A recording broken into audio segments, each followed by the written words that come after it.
Unmute it.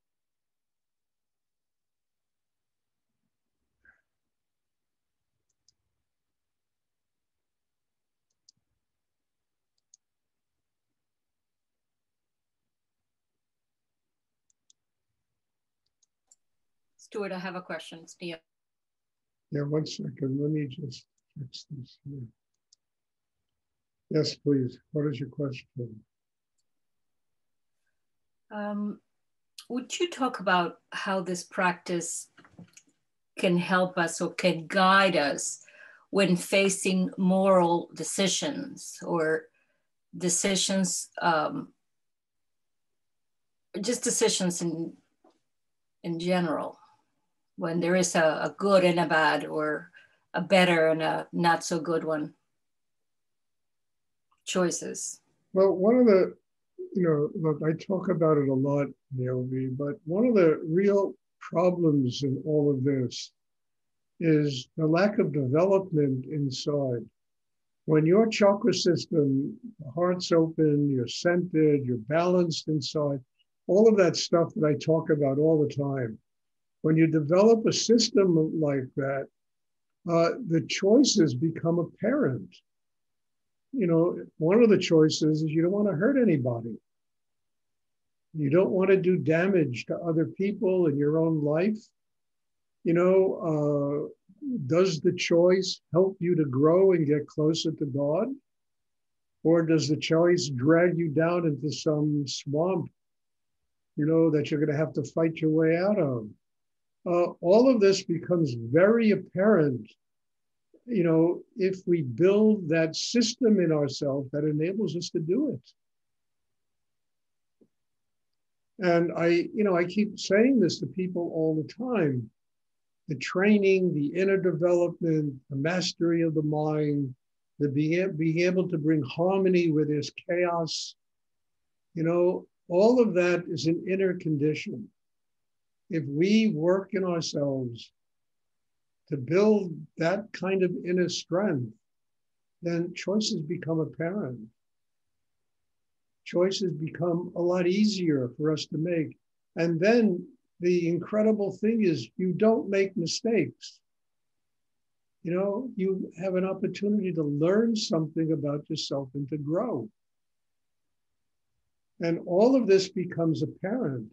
So we don't come out of choices feeling guilty. I'm not talking about murdering somebody, robbing a bank. I'm talking about everyday life choices, We don't come out of those choices feeling guilty, feeling like a victim, feeling like, all right, what did I learn? How can I grow because of this choice that I made? Now, in order to see life that way, you really have to have a very strong inner life. And the only way I have learned in my life to develop that kind of inner persona is through developing chakras. It's something you can think about, you can read about it in books of psychology, et cetera, et cetera. It doesn't mean anything until it becomes living experience. How does it become living experience? All right, what are the end goals of this? To get more balanced in yourself, to have more harmony, to be more rooted inside. The heart has to be open. Understand? So that we, when we make choices, they come with compassion, with love, with responsibility, with not ever wanting to hurt other people. The throat has to be open because that's the way we communicate with life. The mind has to be quiet because if the mind is noisy and full of tension, all the wisdom of the universe, the wisdom in the cosmos will just pass us right by. So when the mind is quiet, we receive this wisdom that comes from the source of creative energy in the universe. That wisdom gives us the ability to make choices. So I don't know a better way. It took me years to learn this. I always thought I was intelligent enough to make choices until I started making a lot of mistakes. And I said, no, you're not intelligent. There's got to be another way to do it. And then I learned that the other way is the development of my inner life. the strength inside to be able to live here on hopefully a high level of what it means to be a human being. It takes time. I mean, look, I had 6 years of training sitting next to one of the most powerful people that lived in the 20th century. And it wasn't easy because his energy was so strong, that I used to walk out of I felt like a piece of burnt toast half the time. But I said, Stuart, you got to keep going back. You have to learn how to get that kind of inner strength. And you got to learn it from somebody who's mastered it and is willing to give you the training, who's willing to pass it on. Forget about training, who's willing to pass it on to you. But he can't pass it on to you, Stuart, unless you do the work inside yourself.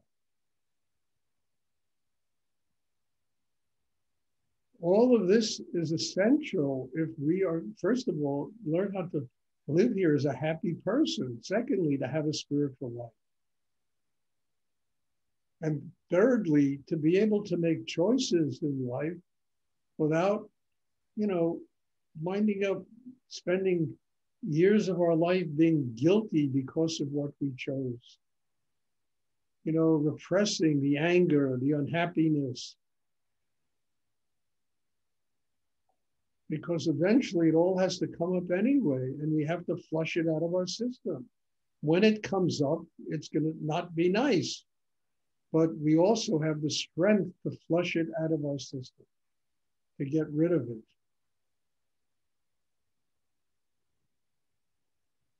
I mean, it took a long time to learn these kinds of things, and it took a long time for me to stop blaming the idiotic nature of the world. And to start seeing that life has only one purpose: to be my teacher, to teach me how to grow.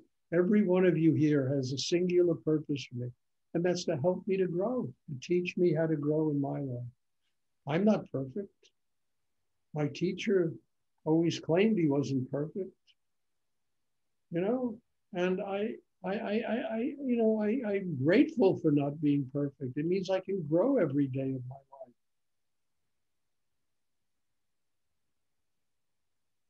So I don't know how else to do it. I mean, if there is another way, I know you can think it and you can analyze it, and it'll just give you a headache because there's no figuring it out.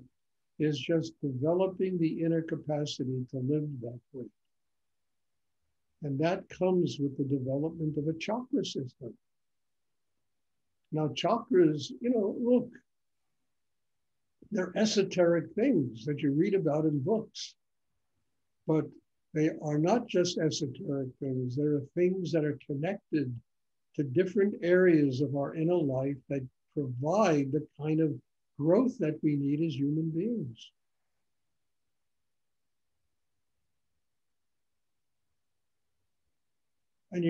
And I learned years ago, frankly, because I had to really fight my way out of a swamp when I was younger.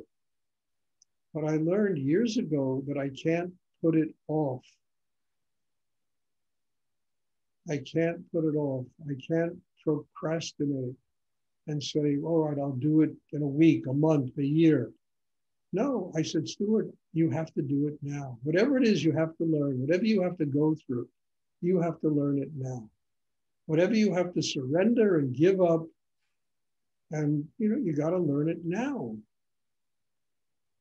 And that's what time is about. We have a span of time that we live here. And in that span of time, we finally have to learn how to be happy people. We have to learn how to be open to a higher force of energy in the universe. We have to make room in ourselves for these things to exist.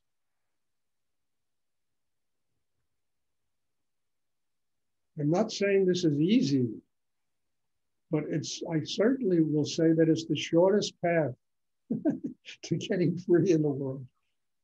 It really is. The rest of it takes lifetimes and lifetimes of beating our heads against the wall until we finally learn something.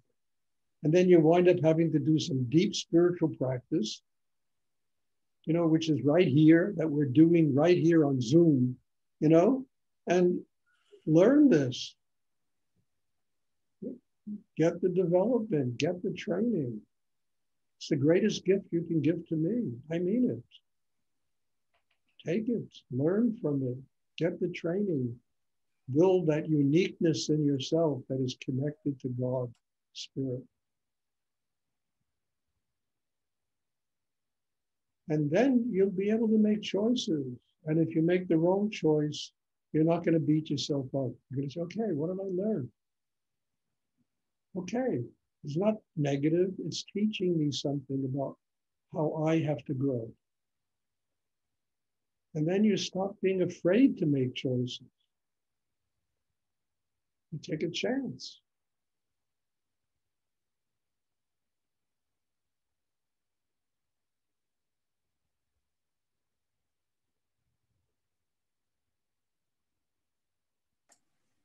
Thank you. You're welcome. I don't know how else to put it. I hope it's clear what I'm talking about to not only you, Naomi, but everybody here. Because everybody's up against this.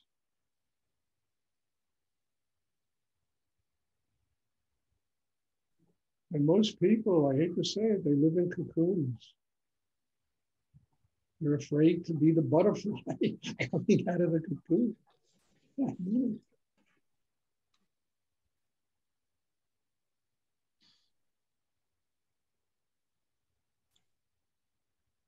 I once wrote a play about and one of the characters is this young girl who is a butterfly,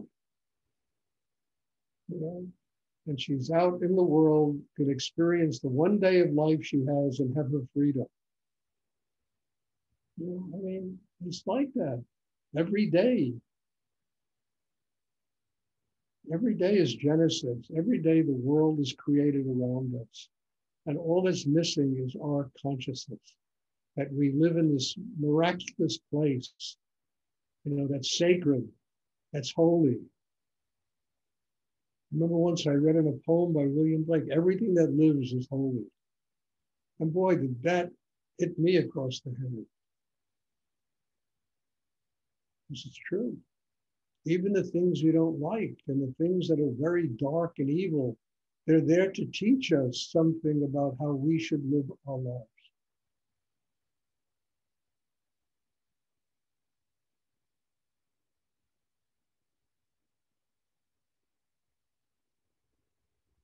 And probably the greatest hell on earth is living in a cocoon.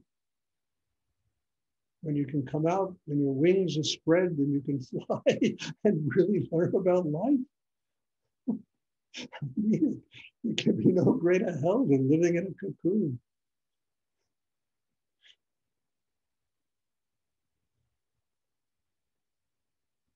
Does anyone else have a question?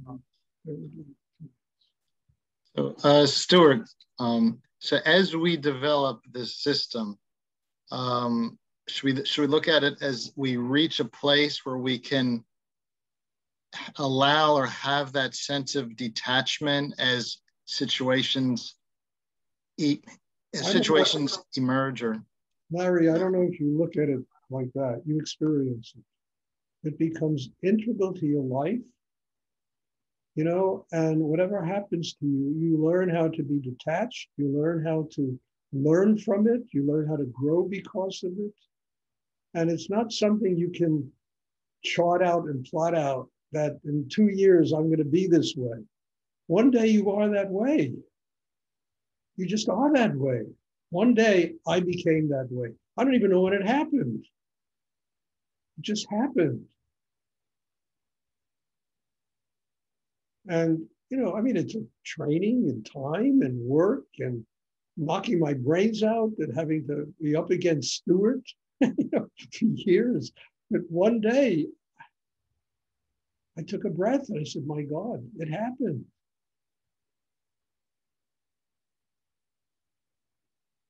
But the work involved in bringing that about That is really what a spiritual life is.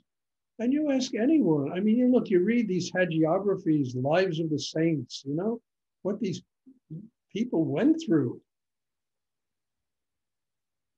You know, what they went through is extraordinary, what they had to fight through in their lives in order to be connected to God. Whether it's the Buddha, Christ, whatever it is, you know, Moses, you know, it didn't matter what religion, you know, slaves in Egypt. You know, I mean, look at this, you know, you read the Bible and it's like one war following another, you know? And Christ, you know, crucified to come to forgive them. They know not what. I mean, can there be any greater detachment in the world than that? Just that line written. You know, somebody nailed to a cross and forgive them. They know not what they do. It's extraordinary. It's in every religion. One has to arrive at that place. Total forgiveness for all the bullshit in the world.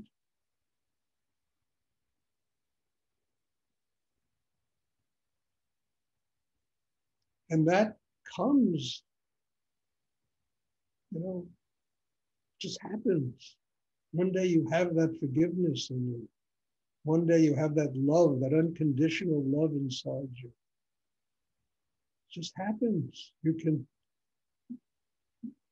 you know, put up with all the nonsense in the world and not let it tear you apart.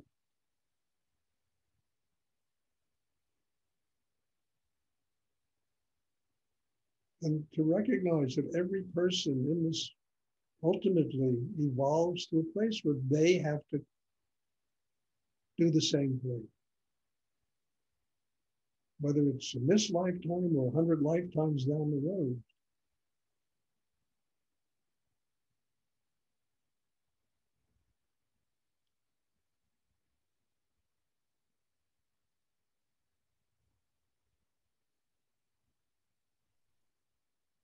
Thank you, Stuart.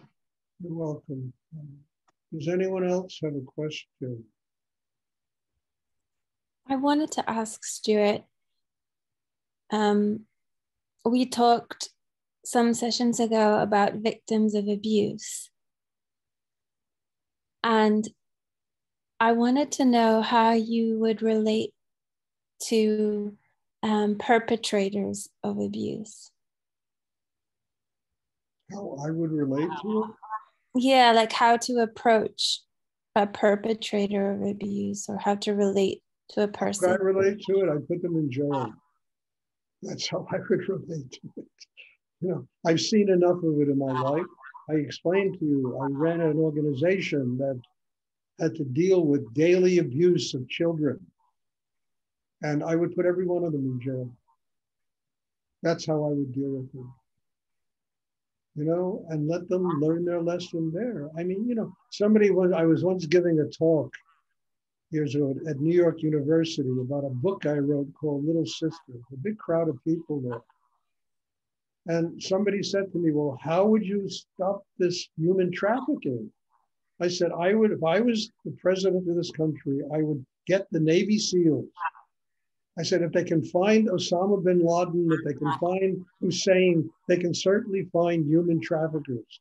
And I would get them to go in and just clean it all up. Arrest them, put them in jail, let them fry in jail for 20 years. I mean it. You know, and do it without anger, without anything, but just do it. And frankly, that kind of situation will never end because people are not, they don't, you know, in order for that kind of abuse and all of this madness that goes on, people have to change inside. You would clean it up for a while and then it would happen again. It's like drugs. It doesn't stop as long as people buy drugs. People learn how to build a chakra system and develop consciousness and they'll never buy drugs. So it's a two-sided thing, you know? I mean, in Nepal, it was people in the hinterlands, the peasants that lived in Nepal, were earning $15 a year. That was their income. $15, not even euros, $15 a year was their income. They lived on a sustainable economy, you know, and somebody would come along and I'll give you $200 for your daughter who was one of 12 children. And they would wind up selling their children. So it's all linked up, you understand? And ultimately gets back to the horror of people that don't change inside, don't work in themselves. You know, the people in the governments that don't change and say, okay, what can we do to help these people that are making $15 a year so they don't have to sell their children?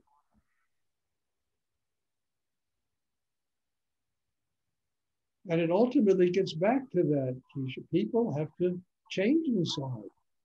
People have to grow inside themselves and change, and then use all of that energy of power, of whatever they have, to do good in the world, to make sure that people earning $15, that somehow we can help them build their economy and grow so they don't have to sell their children.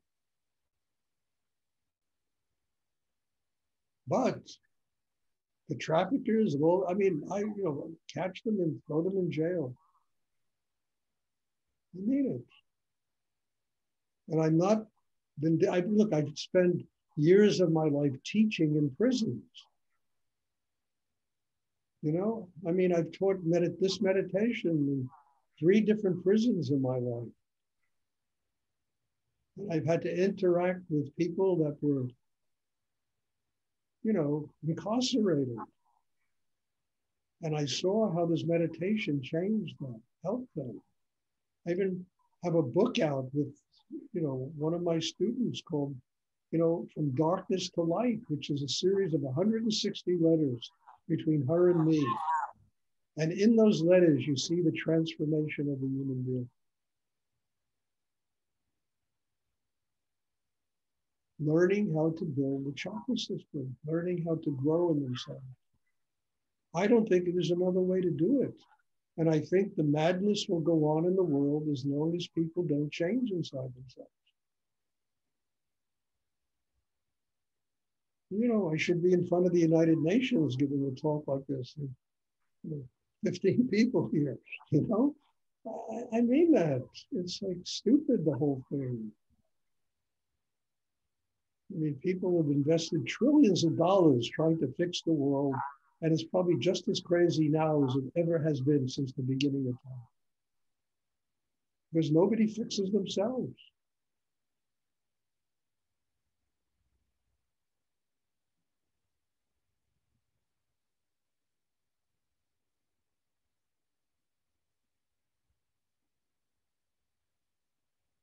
And when you fix yourself, you understand? The first thing when Chris called me from Nepal, you don't know Chris, he's a student of mine, and said, I don't know what to do here. I love this place, it's exotic, but I don't know what. I said, you're in one of the poorest countries in the world, something will come. 2 days later, she went to a meeting in Kathmandu of the United Nations. And the meeting was about the fact that 10,000 children a year were being trafficked from Nepal into India to become prostitutes in places like Falkland Road. When I told her, Chris, that's our work. We got to set up a safe house, and, have these children come and live there, go to their families and say, instead of selling them, we'll take them, put them in school, we'll feed them, clothe them. And that's what we did. For 4 years, we did that in Kathmandu. It just depends on how you look at the world, And then we had women that came from Falkland Road, wound up staying in our house. And the stories I heard about people being raped and drugged and young children, what they used to do to them, it was unbelievable,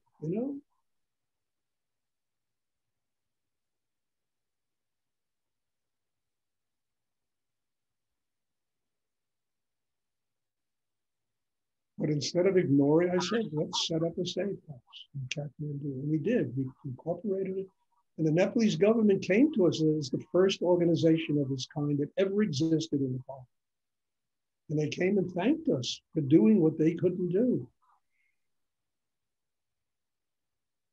And it all worked out in a very wonderful way, because when we left, because Chris was getting emphysema, Kathmandu is kind of a, you know, I mean, it's a polluted place. It's really, you know, the pollution is beyond. And she had to come back, you know, to the States. So we gave the Bahini Foundation to an organization there. And the woman, the doctor who ran the organization, called me up back in around 2013. I published that book with her sister. And she said, because you started the Bahini Foundation, it saved the lives of 10,000 children in Nepal. I mean, it brought tears to my eyes.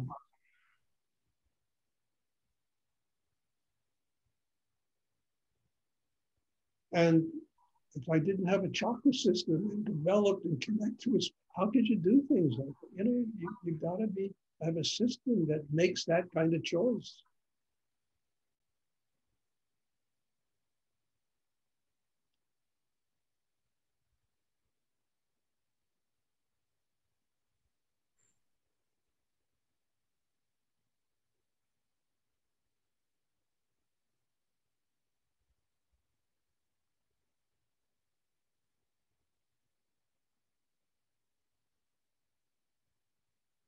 I mean, I told this story a lot, but it's probably one of the most interesting phases of my life.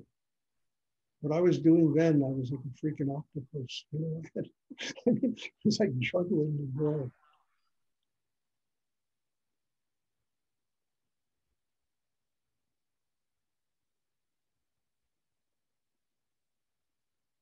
Does anyone else have a question?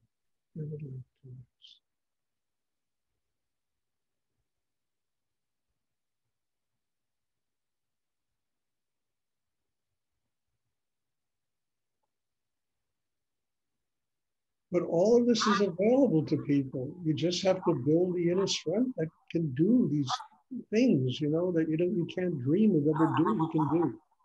One can do. To get out of the cocoon.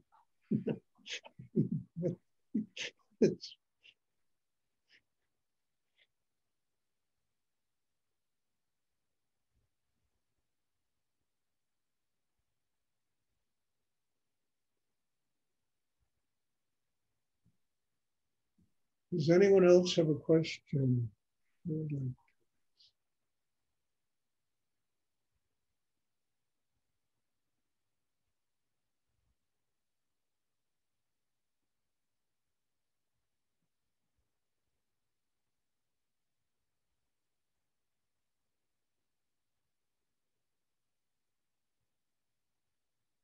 When I used to teach in prison, you know, I had people that studied with me that were murderers, you know, biggest drug dealers, mafia people used to, it was a real crew that used to come there. And I'll tell you the most wonderful thing.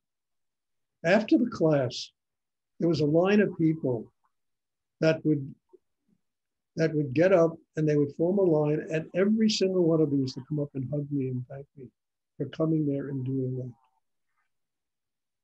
I mean, that kind of gratitude used to be worth you know, it was like, you know, I'm talking mafia guys that one guy was told me he was busted for the biggest stash of cocaine ever smuggled into the United States. And another guy who ran brothels in Houston and he was a bank robber. I mean, it was incredible. The people, and every one of them would come up and just hug me and say, thank you. Stuart, can I ask, how do you not judge them or be angry? How to not judge them? Well, in order for them to come up and hug me, something in me had to say, I told them this. I said, the past doesn't matter anymore. what you're doing with your life now is the only solution to how you're going to grow in life and change. Everything that happened to you in the past is dead. It's over with. So looking at people that way, I couldn't judge them.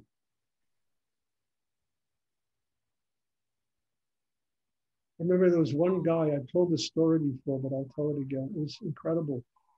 Every Sunday, I would go to Fort Worth and pick up anywhere between 6 and 12 inmates and bring them out to my house. I was living in a place called Denton, Texas. And we had a beautiful house, and they would come out and spend the day there, all these inmates.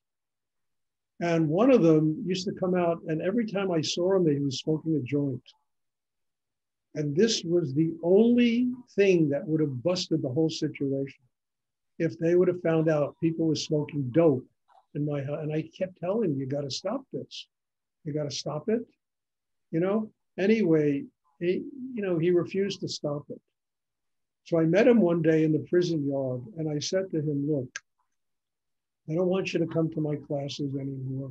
I certainly am not going to let you come out to my house anymore. I said, it's finished. I mean, you've killed it to yourself, and you're going to destroy it for everyone else as part of this group. So please don't come to the class.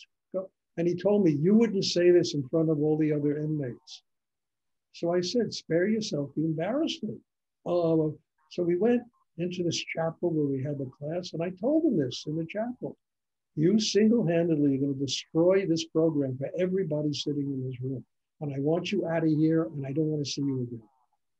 He walked out like a sheep, you know? Anyway, 2-3 years went by. And I'm sitting in my apartment where I lived in Denton, Texas, and there's a knock on the door. And I open the door, and it's that guy. And he's standing there with a woman. And he said to me something that literally brought tears to my Stuart. He said, I just came here to ask your forgiveness.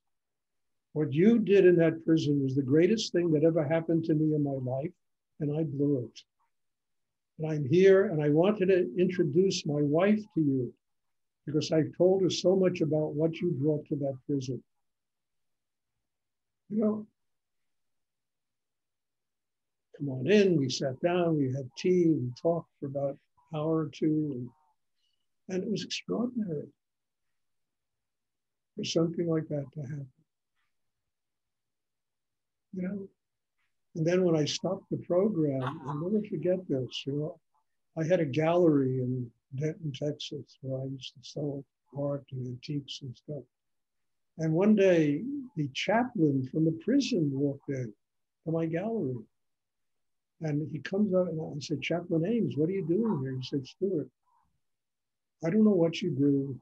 I don't know if I even believe in what you do, but I've never seen anything work like it in the prison. And I'm here begging you to come back and continue to teach.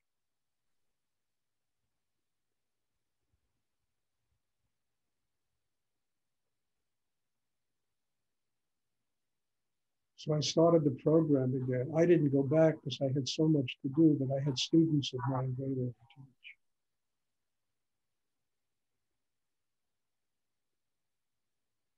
I mean, these are extraordinary things that happen in life. And why? Because the system inside myself was developed to where I could attract that level of energy. And I could give off that level of nurturing that helped people.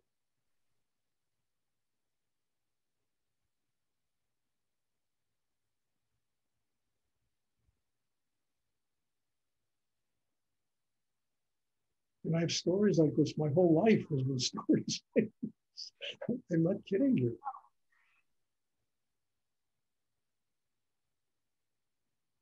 And then finally, I realized that you can only help people who are willing to work on themselves, who are willing to make a profound effort to change inside themselves.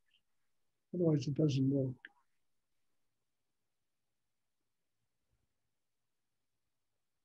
Does anyone else have a question?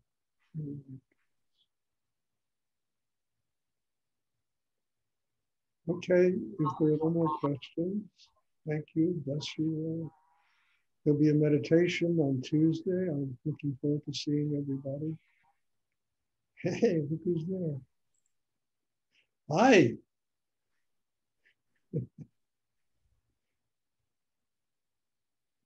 Cute.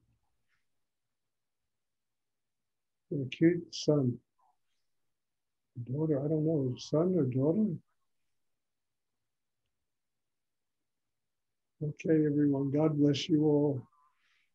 And I'm looking forward to seeing you all on Tuesday. Thank you.